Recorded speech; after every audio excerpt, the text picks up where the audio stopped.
Assalamualaikum dan selamat sejahtera. So, hari ini bersama Cikgu Azlina dalam mata pelajaran Bahasa Melayu tahun 6.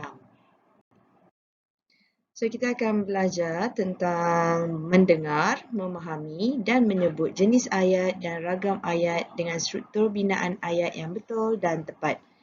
Okey, Cikgu nak berpantun. Sebelum kita mulakan sesi pembelajaran, bunga kekwa hiasan bumi, di pohon ara tumbuh dedalu. Sungguh istimewa keluarga kami, hidup sejahtera ceria selalu. So, dah dengar pantun cikgu tadi. So, kita teruskan pembelajaran kita dengan objektif pembelajaran. Yang pertama, mengenal pasti pelbagai jenis ayat dan ragam ayat. Mana kita akan belajar 4 jenis ayat dan 2 jenis ragam ayat. Okey, seterusnya kita akan menjawab soalan kuis yang diberikan dengan betul. So, soalan kuis ni cikgu dah letakkan dalam Google Classroom. So, kamu semua boleh tengok dalam Google Classroom selepas habis sesi pembelajaran. Seterusnya, kamu perlu tengok buku teks yang cikgu dah bagi, link online buku teks. So, kamu perlu baca dialog ini bersama-sama dengan keluarga kamu. Okey, kamu dah baca dialog tadi. So, sekarang daripada dialog itu terdapat beberapa jenis ayat yang perlu kamu tahu. So, ayat yang pertama ialah ayat penyata. Yang kedua, ayat tanya. Yang ketiga, ayat perintah. Dan yang keempat, ayat seruan. Seterusnya, selain daripada 4 jenis ayat, terdapat juga 2 jenis ragam ayat iaitu ayat aktif dan ayat pasif. Okey, jom kita belajar jenis-jenis ayat. Ayat yang pertama, ayat penyata. Okey, apa itu ayat penyata? Ayat penyata ialah ayat yang diucapkan dengan maksud untuk menyatakan atau menerangkan sesuatu hal. Ayat penyata juga dikenali sebagai ayat berita atau ayat keterangan. Okey, ayat yang kedua ialah ayat tanya. Ayat tanya ialah ayat yang digunakan untuk menanyakan sesuatu hal. Terdapat 2 jenis ayat tanya iaitu ayat tanya tanpa kata tanya dan ayat tanya dengan kata tanya. Okey, dia ayat tanya perlu diikuti dengan tanda soal yang diletakkan pada akhir ayat dalam tulisan. Seterusnya ialah ayat perintah. Ayat perintah ialah ayat yang digunakan untuk menimbulkan sesuatu tindakan. Ayat perintah terdiri daripada 4 jenis iaitu ayat suruhan, ayat larangan, ayat silaan dan ayat permintaan. So, ayat yang terakhir, jenis ayat yang terakhir ialah ayat seruan. Ayat seruan ialah ayat yang digunakan untuk melahirkan perasaan seperti takut, marah, gembira, sakit, benci dan sebagainya.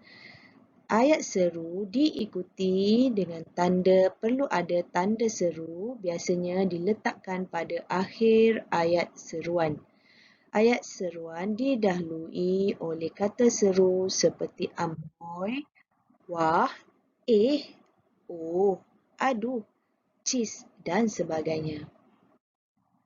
Jom kita tengok beberapa contoh ayat penyata. Yang pertama, kami membaca beberapa buah buku cerita.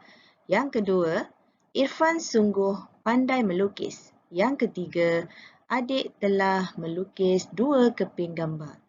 Ketiga-tiga ayat yang cikgu berikan ini terdapat dalam dialog yang dibaca sebentar tadi. Seterusnya kita tengok pula contoh-contoh ayat tanya. Pertandingan perbahasan itu akan diadakan minggu hadapan? Ayat tanya jenis ini ialah ayat tanya tanpa kata tanya. Apa itu kata tanya? Kata tanya contohnya ialah apakah, siapakah, di manakah, bilakah. Okey, itu semua kata tanya. Okey, yang kedua, apakah yang kamu dan adik kamu lakukan hari ini, Amar? So, yang ini ayat tanya dengan kata tanya. Kata tanyanya berada di hadapan. So, apabila kata tanya berada di hadapan, so dia perlu ada kah. Okay. So, yang ketiga, pemain piano itu siapa? Yang ini juga ayat tanya dengan kata tanya. Tetapi kata tanyanya berada di belakang dan tak ada kah. Okay, di belakang tidak boleh ada kah. Kita tengok contoh-contoh ayat seruan. Ayat seruan perlu ada kata seru diikuti dengan koma dan tanda seru di belakang. Okay, so ini adalah tanda seru. So yang pertama, wah, cantiknya. Yang kedua, cheese. Ini adalah kata seru dan ini adalah tanda seru. Cheese, berani kamu tipu saya. Yang ketiga, kata serunya adalah amboi dan tanda serunya berada di belakang. Amboi, garanya ibu kamu. Yang keempat, kata serunya ialah syabas dan tanda serunya berada di belakang. Yang kelima, kata serunya ialah oh, aku lupa bawa wang hari ini. So, kata seru, tanda seru berada di belakang. Okey, ini adalah jenis-jenis ayat perintah. Yang pertama, ayat suruhan. Contoh ayatnya, minumlah teh ini dahulu. Yang kedua, ayat larangan. Jangan pijak rumput itu. Kalau kamu tengok dekat sini, ayat larangan, kata kunci dia adalah jangan. Okey, jangan ini maknanya ayat larangan. Kita tidak membenarkan. Yang ketiga, ayat silaan. So, kata kuncinya di sini adalah jemput. Okey. Yang keempat, ayat permintaan. Yang ini amar, tolong buka pintu. Kata kuncinya berada di tolong. Okay, selain daripada jenis-jenis ayat, terdapat juga ragam ayat dalam dialog yang dibaca.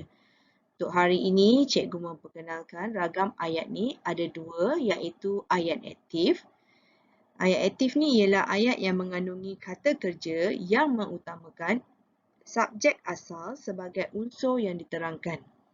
Ragam ayat yang kedua ialah ayat pasif, iaitu ayat yang asalnya daripada ayat aktif transitif, iaitu yang mengandungi kata kerja tetapi mengutamakan objek asal sebagai unsur yang diterangkan.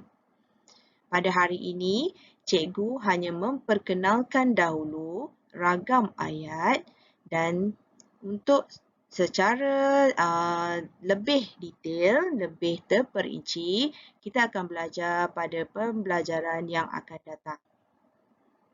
So, kita sudah habis sesi pembelajaran pada hari ini. Cikgu harap kamu faham dan dapat memahami apa yang cikgu sampaikan.